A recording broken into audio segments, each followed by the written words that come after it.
For centuries, the easiest way to understand light was to picture it traveling in a straight line. Physicists call this the ray model. We see this straight-line geometry at work everywhere. Look at how the surface of a swimming pool acts as a perfect mirror from below. The light from the swimmer travels in a direct path, hits the boundary of the water, and reflects back at a precise angle.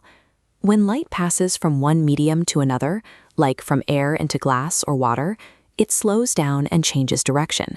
The ray bends, but it continues on a predictable, straight path. Different wavelengths of light slow down at slightly different rates. When white light passes through a glass prism, those straight rays bend at varying angles, separating into the distinct colors of the visible spectrum.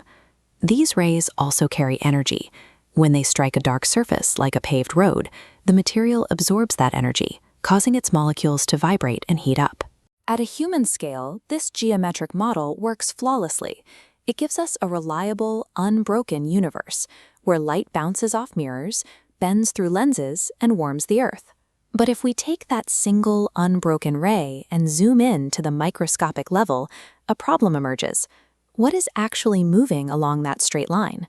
In the early 20th century, the instruments we use to measure reality finally became precise enough to test that question, and the straight-line model immediately collapsed. The data gathered by these new tools wouldn't fit the old geometry. To find the true anatomy of light, physicists had to look beyond the predictable rules of the macroscopic world. The first serious crack in the classical model came in 1801, when Thomas Young designed an experiment to test exactly what light is made of. He directed sunlight toward a barrier with two narrow slits, projecting it onto a screen. If light were tiny, classical particles, they would travel straight through, creating two distinct rectangular patches. Instead, the screen showed alternating bright and dark bands. The light passing through the slits was overlapping. Where crests met, they reinforced into bright light. Where a crest met a trough, they canceled into darkness. This interference pattern was the signature of a wave. For the first time, researchers had proof that light moved as a series of crests and troughs, interacting with itself exactly like ripples on a pond.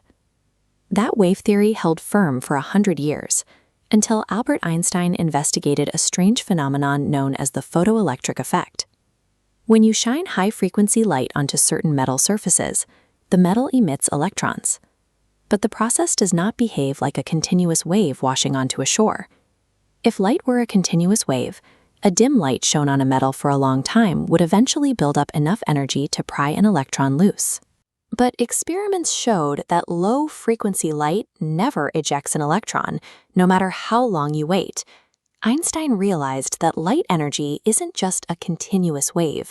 It is actually packaged into discrete, indivisible units that we now call photons. When a single photon strikes an atom, it is an all-or-nothing exchange.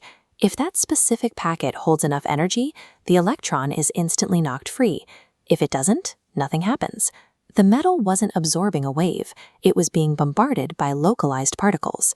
This directly contradicted the overlapping ripples seen in Thomas Young's double-slit experiment. Today, physicists don't have to rely on indirect effects to debate whether these particles exist. We can count them, one by one. This setup diagram shows how researchers use a superconducting single-photon detector to track light emitted from a diamond crystal. Looking at the voltage trace data, you can see sharp, isolated spikes. Each spike is exactly one detection event, separated by a minimum span of time.